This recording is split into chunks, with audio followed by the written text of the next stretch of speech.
وقال النبي صلى الله عليه وسلم سيد شباب أهل الجنة الحسن والحسين أو كما قال عليه الصلاة والسلام. صدق الله مولانا العظيم وصدق رسوله النبي الكريم ونحن على ذلك لمن الشاهدين والشاكرين والحمد لله رب العالمين.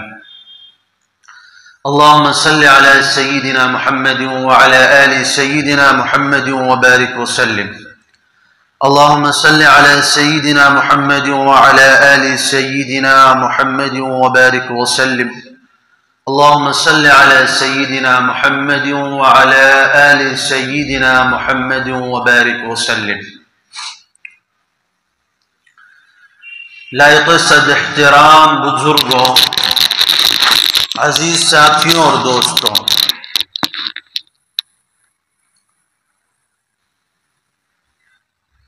جیسا کہ پچھلے ہفتے آپ کے سامنے عاشورہ کے فضائل کے تعلق سے چند باتیں ذکر کی گئی تھی، اور عاشورہ کے واقعات میں ایک اہم ترین واقعہ 10 محرم الحرام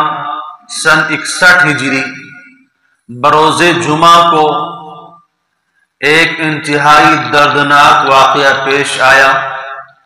جس کو ہم شہادت حسین کے نام سے جانتے ہیں۔ آج آپ کے سامنے اسی موضوع سے چند باتیں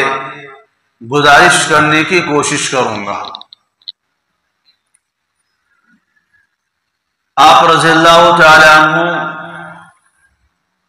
رسول اللہ صلی اللہ علیہ وسلم کی سب سے چھوٹی اور چہیتی صاحبزادی حضرت فاطمہ الزہرا رضی اللہ تعالی عنہ کے دوسرے بیٹے ہیں۔ حضرت علی رضی اللہ تعالی عنہ شیر خدا کے نور نظر ہیں، اور رسول اللہ صلی اللہ علیہ وسلم کے شہیتے اور پیارے نواسے ہیں۔ حضرت حسین رضی اللہ تعالی عنہ رسول اللہ صلی اللہ علیہ وسلم کی نظر میں انتہائی محبوب اور پسندیدہ تھے۔ جب آپ کی پیدائش ہوئی تو رسول اللہ صلی اللہ علیہ وسلم گھر میں تشریف لائے، آپ کا نام انہوں نے رکھا اور اپنے زبان مبارک سے آپ کے کانوں میں اذان فرمائی، اقامت دی اور تحنیک فرمائی۔ اور جب حضرت حسین رضی اللہ تعالیٰ عنہ لڑکپن کی عمر کو پہنچے تو رسول اللہ صلی اللہ علیہ وسلم آپ کو پیار کرتے تھے، آپ کو بوسہ دیتے تھے، آپ کو چومتے تھے، چاٹتے تھے، اور حضرت حسین رضی اللہ تعالیٰ عنہ کا انتہائی لاڈ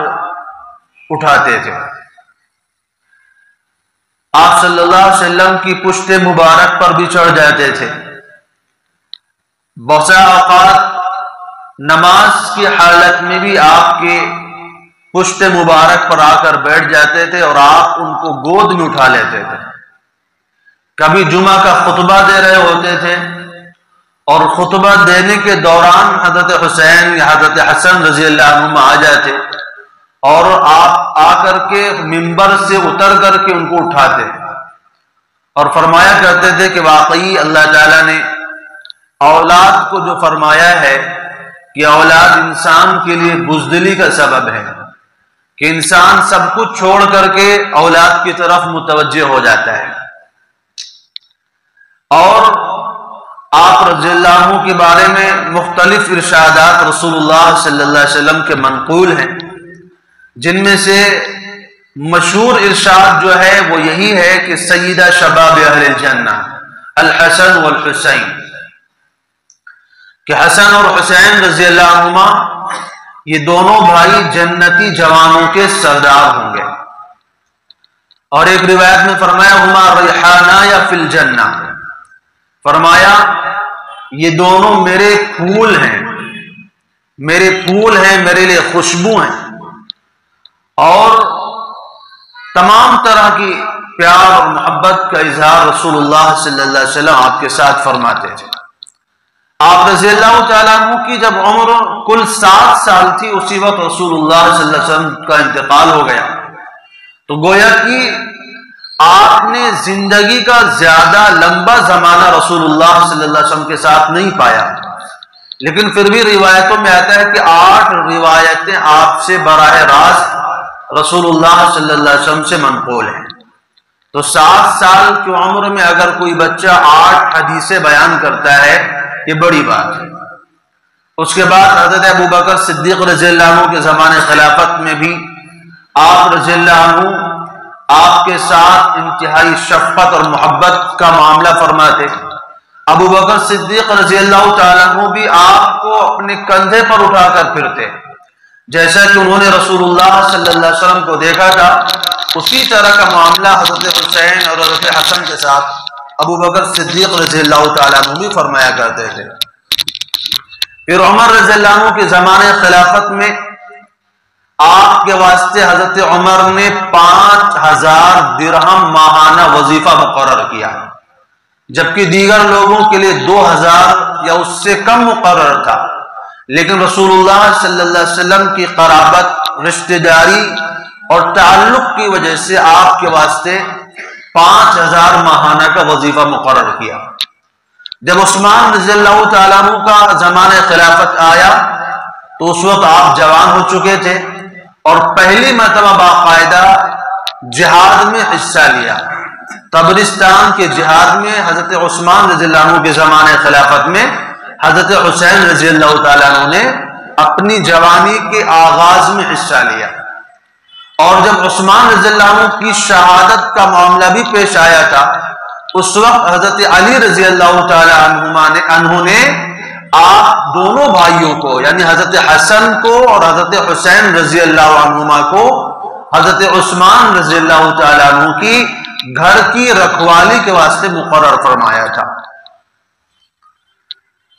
تو چونکہ وقت بڑا مختصر ہے، اس لیے چونکہ اصل مقصد حضرت حسین رضی اللہ عنہ کی شہادت کا بیان ہے، اس لیے مکمل سیرت کا بیان تو ممکن نہیں ہے، اس لیے اسی عنوان کی طرف آتے ہیں۔ روایتوں سے پتہ چلتا ہے کہ جب حضرت امیر معاویہ رضی اللہ تعالیٰ عنہ کا انتقال ہوا، اور امیر معاویہ رضی اللہ عنہ کے انتقال کے بعد آپ کا بیٹا یزید خلافت کے اوپر بیٹھا، تو اس نے تمام علاقوں کے اندر اپنے بیعت کے واسطے خطوط روانہ کیے۔ ان میں سے ایک خط ولید ابن عتبہ بن ابی سفیان کے نام روانہ کیا، جو مدینے کے اس وقت کے حکمراں تھے، اور اس میں اس نے باقاعدہ تمام مسلمانوں سے اپنی بیعت پر، اپنے خلافت پر بیعت لینے کا اس نے حکم دیا، اور ساتھ ساتھ 3 شخصیات کا بڑی سختی کے ساتھ اس نے نام لیا۔ ایک حضرت عبداللہ ابن عمر رضی اللہ عنہ، حضرت عبداللہ ابن عباس رضی اللہ عنہ، اور حضرت حسین ابن علی رضی اللہ تعالیٰ، اور حضرت عبداللہ ابن زبیر رضی اللہ تعالیٰ۔ ان لوگوں کے نام علیحدہ خصوصی طور پر اس نے لکھ کر کے روانہ کیے۔ جب یہ خط مدینے کے حاکم کو پہنچا ہے تو انہوں نے حضرت حسین رضی اللہ عنہ کو بلایا۔ حضرت حسین رضی اللہ تعالیٰ عنہ کو محسوس ہو گیا کہ مسئلہ کچھ اور ہے، تو جب وہاں پر پہنچے تو ان کو حضرت امیر معاویہ رضی اللہ تعالیٰ عنہ کے انتقال کی خبر ملی۔ آپ نے انا للہ و انا الیہ راجعون پڑھا۔ اس کے بعد انہوں نے یزید کی خلافت پر بیعت کرنے کے لیے کہا۔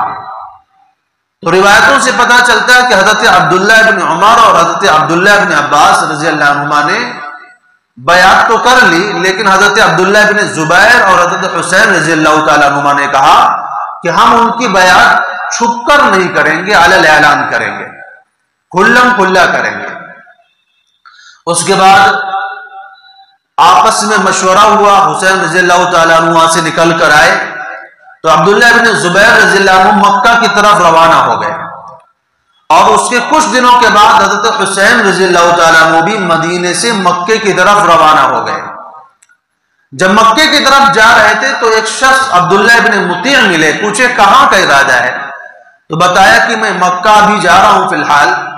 مکہ جانے کے بعد وہاں استخارہ کروں گا کہ میرا ارادہ کس طرح بنتا ہے۔ تو عبداللہ ابن مطیع نے کہا کہ ایسا کیجئے، آپ مکے ہی میں رہیے گا، مکے سے کہیں اور جانے کی آپ کوشش مت کیجئے گا،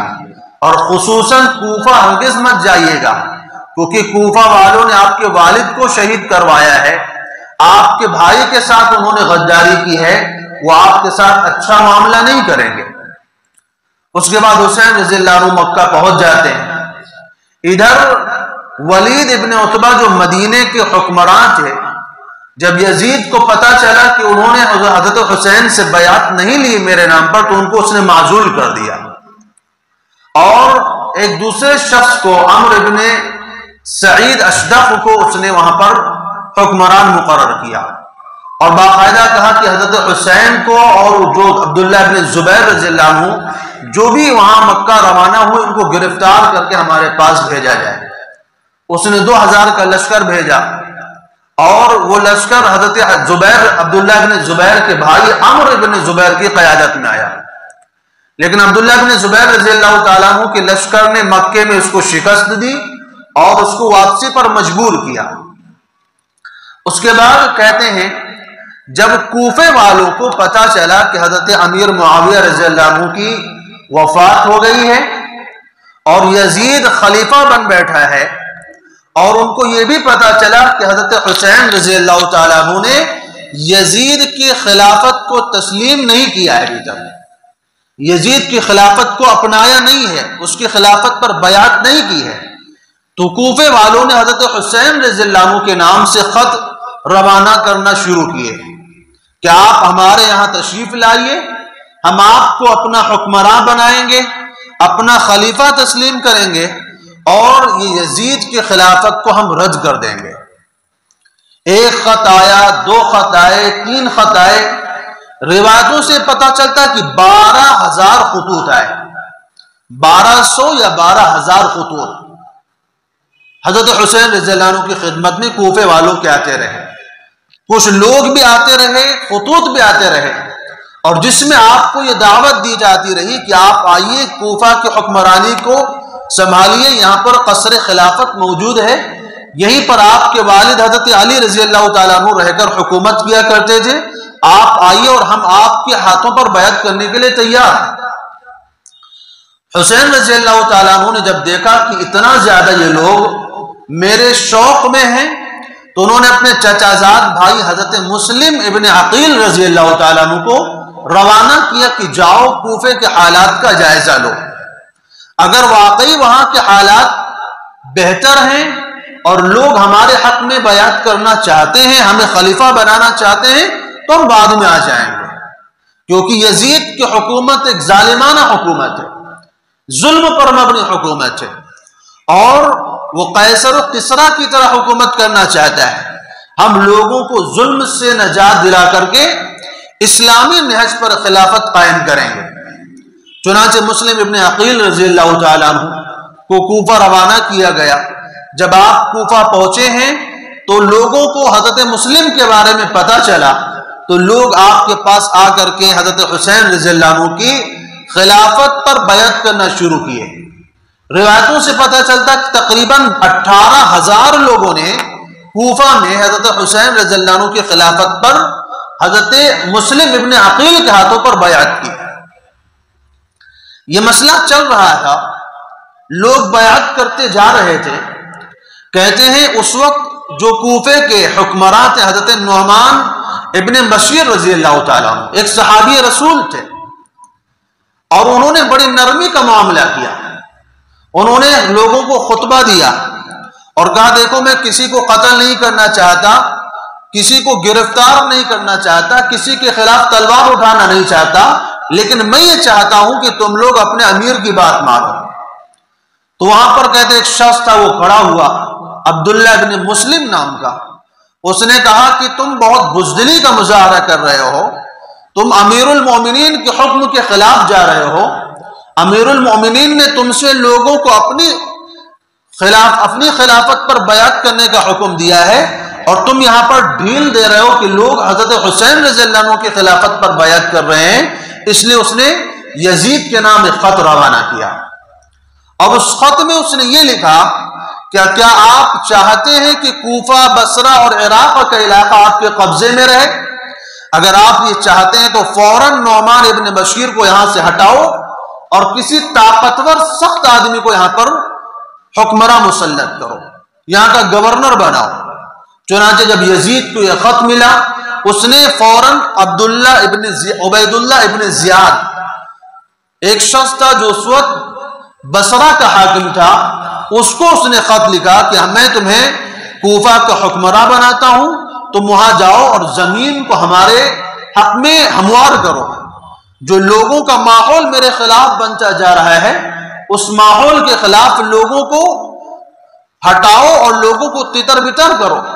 اور میرے حق میں معاملے کو ہموار کرو۔ عبید اللہ ابن زیاد جب کوفہ آیا ہے، اس نے آ کر کے لوگوں کے درمیان تقریر کی ہے، اور بڑی سختی کے ساتھ اس نے حضرت مسلم کے ہاتھوں پر جو لوگ بیعت کر رہے تھے ان کو وارننگ دی ہے کہ تم سب کو قتل کر دیا جائے گا، تمہارے خاندان کو قتل کر دیا جائے گا، اور باقاعدہ اپنے حکمرانوں کو کہا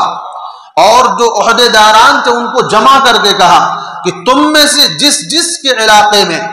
جس کے خطے میں اگر کوئی آدمی امیر المومنین یعنی یزید کے خلاف اگر کوئی بیعت کر رہا ہے تو اس کو فوراً اس کے خلاف کارروائی کرو، اس کی گرفتاری کرو اور قتل غارت گری سے جو ہے اس کے ساتھ پیش آؤ، لیکن کسی بھی قسم کی نرمی نہیں ہونی چاہیے۔ اگر میں نے سنا کہ کسی قسم کی نرمی کی ہے تو اس آدمی کو بھی قتل کیا جائے گا اور اس کے خاندان والوں کو بھی قتل کیا جائے گا۔ بہرحال یزید کے حق میں اس نے جب یہ تقریر شروع کی تو لوگوں کے جو مزاج حضرت حسین رضی اللہ تعالیٰ عنہ کی طرف تھے وہ پلٹنا شروع ہوئے۔ بالآخر کہتے ہیں ایک وقت ایسا بھی آیا کہ حضرت مسلم ابن عقیل نے ابن زیاد کے خلاف لشکر کشی کا حکم دیا، اور لشکر میں انہوں نے 4000 افراد کو لے کر کے جو اس وقت کا خلافت کا محل تھا اس کا گھیراؤ کیا، لیکن ابن زیاد نے نہایت ہی ہوشیاری کے ساتھ لوگوں میں جو اپنے اپنے علاقے کے مقتدر لوگ تھے، بااثر شخصیات کی، ان کو کہا کہ جاؤ اپنے اپنے علاقے کے لوگوں کو یہاں سے ہٹاؤ۔ بالآخر لوگوں نے آ کر کے اپنے علاقے کے لوگوں کو جب ابن زیاد کا پیغام سنایا تو لوگ دھیرے دھیرے وہاں سے چلے گئے۔ کہتے ہیں ایک وقت میں حضرت مسلم کے ساتھ 12000 افراد جمع ہو گئے تھے، لیکن وہ وقت بھی آیا کہ 30 افراد صرف باقی بچے، باقی سارے جو ہے چپکے سے نکل گئے۔ اور اس کے بعد حضرت مسلم نے جب دیکھا کہ صورتحال یہ ہے تو حضرت مسلم کو یقین ہو گیا کہ اب معاملہ خراب ہونے لگا ہے۔ اس لیے حضرت مسلم رضی اللہ تعالیٰ عنہ ایک شخص حضرت ہانی ابن عروہ کے گھر جا کر کے روپوش ہو گئے۔ یہ ساری تفصیلات مکمل نہیں بتائی جا سکتی کیونکہ وقت بڑا مختصر ہے، اس لیے میں اشارتاً چند باتیں آپ کے سامنے گزارش کر رہا ہوں۔ تو ابن زیاد نے کیا کیا، لوگوں کو تیار کیا، حضرت مسلم کی جاسوسی کروائی، اور پتہ چل گیا کہ مسلم ابن عقیل جو ہے فلاں شخص کے گھر میں ہے۔ اس نے 70 افراد کو حضرت مسلم کو گرفتار کرنے کے لیے بھیجا۔ جب وہ لوگ وہاں پر آئے، ان کی قیادت محمد ابن عشاش نام کے ایک شخص کر رہے تھے۔ ان کا حضرت مسلم نے تنہا مقابلہ کیا۔ جب زخمی ہو کر ایک طرف بیٹھ گئے تو محمد بن عشاش نے کہا کہ ایسا کیجئے کہ آپ نے آپ کو ہمارے حوالے کر دیجئے، میں آپ کو امان دیتا ہوں، پناہ دیتا ہوں، اور یہ لوگ آپ کے چچا زاد بھائی ہیں، آپ کے خاندان والے ہیں، آپ کو یہ کچھ کریں گے نہیں، آپ اس کے لیے پریشان نہ ہوں۔ تو حضرت مسلم نے کہا مجھے ان کے اوپر کوئی بھروسہ نہیں ہے کہ ہمارے ساتھ کیا معاملہ کر دیں، اور اگر آپ واقعی مجھے امان دینا چاہتے ہیں تو مجھے تو اب لگ رہا ہے کہ یہاں جو حالات تھے حضرت حسین رضی اللہ عنہ کے حق میں وہ حالات تبدیل ہو رہے ہیں، تو ایسا کیجئے کہ حسین رضی اللہ تعالیٰ عنہ مکے سے روانہ ہو چکے ہیں اور کوفہ کی طرف آ رہے ہیں، اور حسین رضی اللہ تعالیٰ عنہ کو آپ پہ پیغام پہنچا دیجئے کہ واپس مکہ یا مدینہ لوٹ جائیں، کوفہ نہ آئیں، کیونکہ یہاں کے حالات تبدیل ہو چکے ہیں۔ چنانچہ محمد ابن اشاس جو تھے، انہوں نے ایک آدمی کو حضرت حسین رضی اللہ تعالیٰ عنہ کی طرف روانہ کیا اور ان کو لے جا کر کے ابن زیاد کے دربار میں پیش کیا۔ ابن زیاد نے محل کے چھت پر آپ کو بھیج کر وہاں پر قتل کروا کر آپ کے لاش کے ٹکڑے جو ہے زمین پر گروا دیے، اور آپ کے خاندان اور آپ کے افراد جو تھے جو ساتھ میں آنے والے تھے ان کے سر کٹوا کر کے یزید کے پاس بھجوا دیے، یعنی ملک شام میں۔ اس کے بعد کہتے ہیں جب حسین رضی اللہ تعالیٰ عنہ ادھر مکے سے نکل رہے تھے تو مکے کے جو افراد، ان میں جو خصوصیت کے ساتھ حضرت عبداللہ ابن زبیر، حضرت عبداللہ ابن عباس اور دیگر جو صحابہ کرام وہاں پر موجود تھے، انہوں نے منع کیا کہ آپ ہرگز وہاں مت جائیے۔ کوفے والوں نے آپ کے والد کے ساتھ اچھا نہیں کیا ہے، بھائی کے ساتھ اچھا نہیں کیا ہے، آپ اگر وہاں جائیں گے تو گویا کہ آپ تلواروں کے مقابلے کے لیے جا رہے ہیں، آپ نیزوں کے مقابلے کے لیے جا رہے ہیں۔ لیکن حسین رضی اللہ تعالیٰ عنہ نے اپنے عزم کا ارادہ پختہ ظاہر کیا کہ مجھے جانا ہی ہے۔ جب راستے میں پہنچے تو حضرت مسلم رضی اللہ تعالیٰ عنہ کی شہادت کا علم ہوا۔ حضرت مسلم رضی اللہ تعالیٰ عنہ کی جب شہادت کا پتہ چلا تو ایک خط انہوں نے اپنے ایک شخص، ایک قاصد کے ذریعے ابن زیاد کے پاس بھیجا اور کوفے والوں کے نام انہوں نے روانہ کیا کہ دیکھو تم لوگوں نے ہمارے لیے خطوط بھیجے تھے اور ہمارے نام پیغام بھیجے تھے، اس لیے میں تمہارے پاس آنا چاہ رہا تھا، لیکن اگر حالات تبدیل ہو رہے ہیں اور ماحول بدل رہا ہے، تم ہمارے ہاتھوں پر بیعت نہیں کرنا چاہتے ہو، تمہیں مدینے کی طرف واپس جانا چاہتا ہوں۔ کہتے ہیں وہ قیس ابن مسرحد نام کے وہ شخص تھے، ان کو ابن زیاد کے لوگوں نے گرفتار کر کے ان کو جو ہے ابن زیاد کے پاس پیش کیا۔ ابن زیاد نے ان کو کہا کہ آپ محل کے چھت پر چڑھیے اور حسین رضی اللہ تعالیٰ عنہ کے اوپر سب و شتم کیجیے، ان کو گالی دیجیے۔ تو وہ جب چھت پر چڑھے انہوں نے خطبہ بیان کیا اور خطبے کے دوران انہوں نے کہا کہ اے لوگو، تم جانتے ہو کہ حسین رسول اللہ صلی اللہ علیہ وسلم کی صاحبزادی حضرت فاطمہ الزہرا کے بیٹے ہیں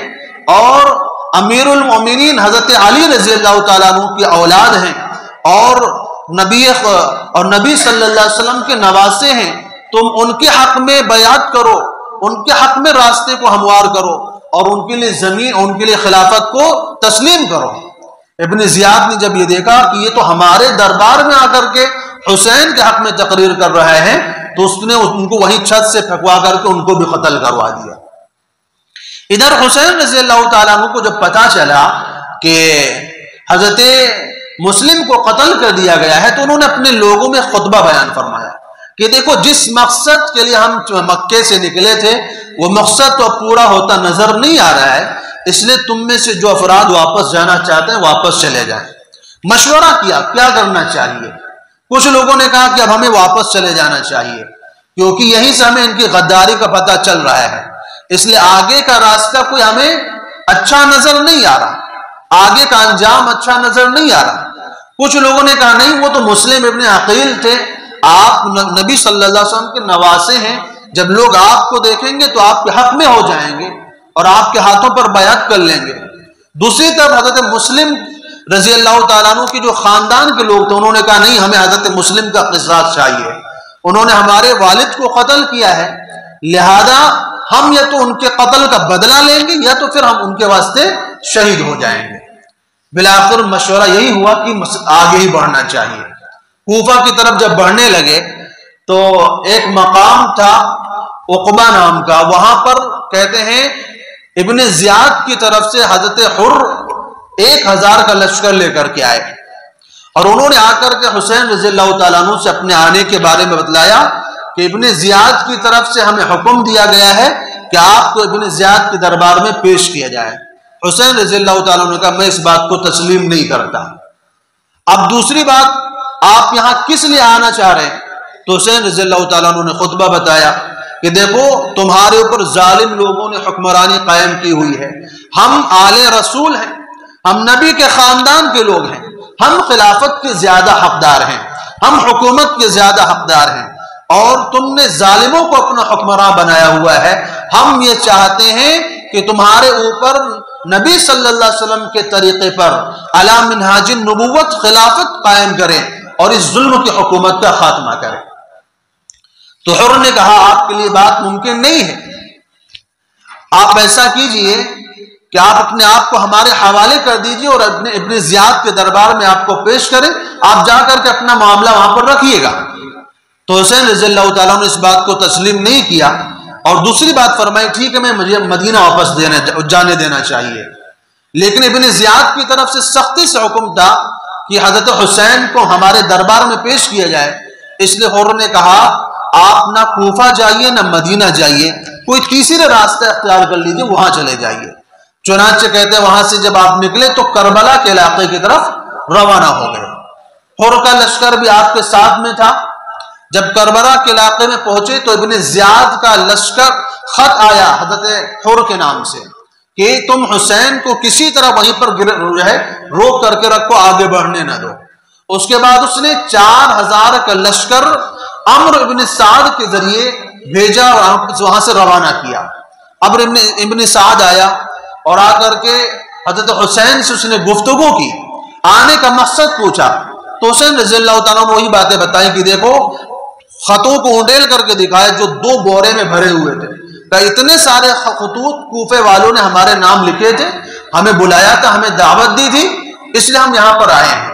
لیکن اگر کوفے والے نہیں چاہتے کہ میں حکمرانی کروں تو میں واپس جانے کے لیے تیار ہوں, مجھے مدینہ منورہ جانے کی اجازت دی جائے.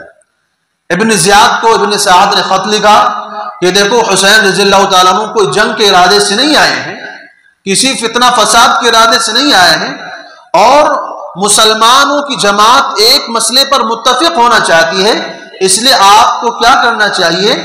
حضرت حسین کو مدینہ واپس جانے دینا چاہیے. تو ابن زیاد نے کہا نہیں, ان کو ہمارے دربار میں پیش کیا جائے اور ان کے اوپر سختی کرو, ان کا پانی بند کرو, کھانا بند کرو, چاروں طرف سے ان کا محاصرہ کرو. تو حسین رضی اللہ تعالیٰ عنہ نے پھر ابن سعد کے سامنے وہی بات 3 باتیں پیش فرمائی. کہا یا تو ہمیں براہ راست یزید کے پاس پہنچایا جائے کہ میں یزید سے جا کر کے معاملات طے کر لوں, بات چیت کر لوں, اگر میرا من ہوگا میں ان کی خلافت پر بیعت کر لوں گا, نہیں من ہوگا تو مسئلہ اور ہوگا, جو ہوگا دیکھا جائے گا. دوسری بات یہ ہے اگر اس بات کو تسلیم نہیں کرتے تو دوسرا راستہ یہ ہے کہ ہمیں مکہ واپس جانے دیا جائے, اور اگر ہمیں مکہ بھی نہیں جانے دینا چاہتے ہیں تو تیسرا راستہ یہ ہے کہ ہمیں اسلامی سرحدوں پر بھیج دیا جائے, ہم اسلامی جنگوں, اسلامی لشکروں کے ساتھ جنگ کریں گے اور اسلام کی حفاظت کریں گے. یعنی 3 باتوں میں سے کوئی ایک بات تسلیم کرو. ابن سعد نے پھر اس کی اطلاع ابن زیاد کو دی. ابن زیاد نے کہا ٹھیک ہے,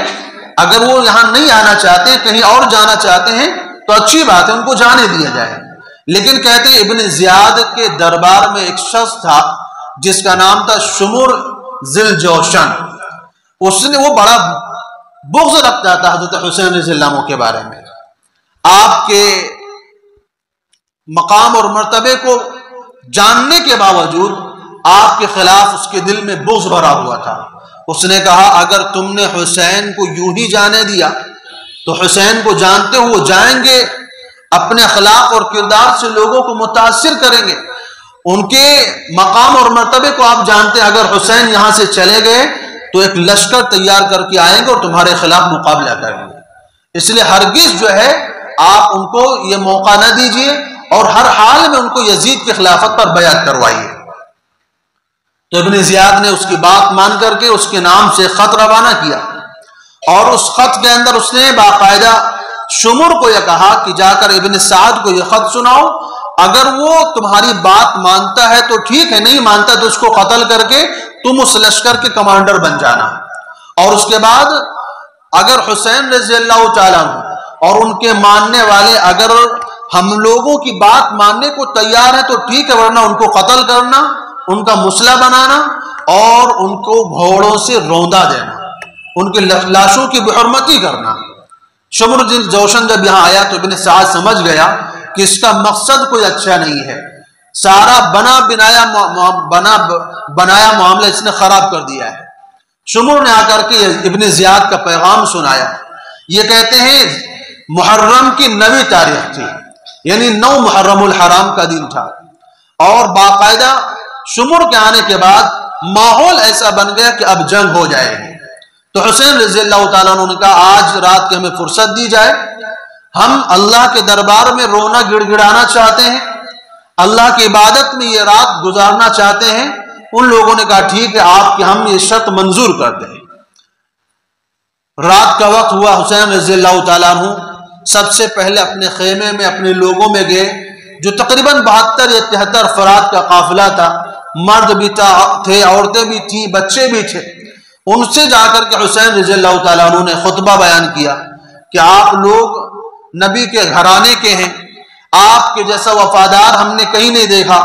آپ کے جیسا اپنے لوگوں سے محبت کرنے والا ہم نے کسی کو نہیں دیکھا، آپ نے یہاں تک ہمارا ساتھ دیا ہے. آپ رات کا وقت ہے، تم میں سے جس کا دل چاہے راتوں رات یہاں سے روانہ ہو جاؤ، کیونکہ کل تو ہماری موت پکی ہے. لہذا میں تمہیں اجازت دیتا ہوں کہ تم میں سے جو بھی یہاں سے جانا چاہتا ہے راتوں رات چپکے سے روانہ ہو جائے، اور ہمارے گھر کی عورتوں کو بھی لیتا جائے تاکہ ہماری عورتوں کی بے حرمتی نہ ہو. لوگوں نے جواب دیا کہ ہم اپنے نام پر یہ دھبا نہیں لینا چاہتے کہ اپنے بڑوں کو چھوڑ کر کے ہم اپنی جان بچا کر کے چلے آئے. جس راستے پر آپ جائیں گے اسی راستے پر ہم جائیں گے. اگر شہادت آپ کا مقدر ہے تو شہادت ہمارا بھی مقدر ہے. صبح کا وقت ہوا، کہتے ہیں صفیں تیار ہوئی. حضرت حسین رضی اللہ تعالیٰ عنہ نے ایک بلیغ خطبہ ارشاد فرمایا، اور اس خطبے میں لوگوں کو بتایا کہ اے لوگوں، کیا تم جانتے نہیں ہو؟ اور نام لے لے کر کے خطاب فرمایا، اے فلاں اے فلاں اے فلاں، کیا تم لوگوں نے ہمارے نام خطوط روانہ نہیں کیے؟ کیا تم لوگوں نے ہمیں کوفہ آنے کی دعوت نہیں دی؟ کیا تم لوگوں نے ہمارے ہاتھوں پر بیعت کرنے کا ہم سے ارادہ نہیں ظاہر کیا؟ اس کے بعد اپنے فضائل کا ذکر فرمایا کہ تم جانتے نہیں ہو کہ میں کون ہوں؟ میں رسول اللہ صلی اللہ علیہ وسلم کا نواسہ ہوں، میں حضرت فاطمہ الزہرا رضی اللہ تعالی عنہا کا لخت جگر ہوں، میں امیر المؤمنین حضرت علی کا بیٹا ہوں، اور اللہ کے رسول صلی اللہ علیہ وسلم نے ہمارے ان ہونٹوں کو چوما ہے، ہمارے ماتھے کو چوما ہے، ہمیں اپنے گودوں میں کھلایا ہے، ہمیں جنت کے جوانوں کا سردار کہا ہے، ہمیں اپنا خوشبو کہا ہے، اپنا پھول کہا ہے. تم یہ ساری باتیں جانتے ہو، اس کے باوجود تم مجھے کس لیے قتل کرنا چاہتے ہو؟ کیوں ہمیں مارنا چاہتے ہو؟ جبکہ میں نے کسی کو قتل نہیں کیا ہے، میں نے کسی کی جان نہیں لی ہے، کوئی سبب نہیں پایا جاتا ہے کہ مجھے قتل کیا جائے. لیکن لوگ خاموش رہے، کسی نے کوئی جواب نہیں دیا. بالآخر جنگ شروع ہوئی، مقابلے شروع ہوئے، دشمن کے بہت سارے افراد مارے گئے، اور حضرت حسین رضی اللہ تعالیٰ عنہ کے جو لشکر کے لوگ تھے وہ بھی شہید ہونا شروع ہوئے.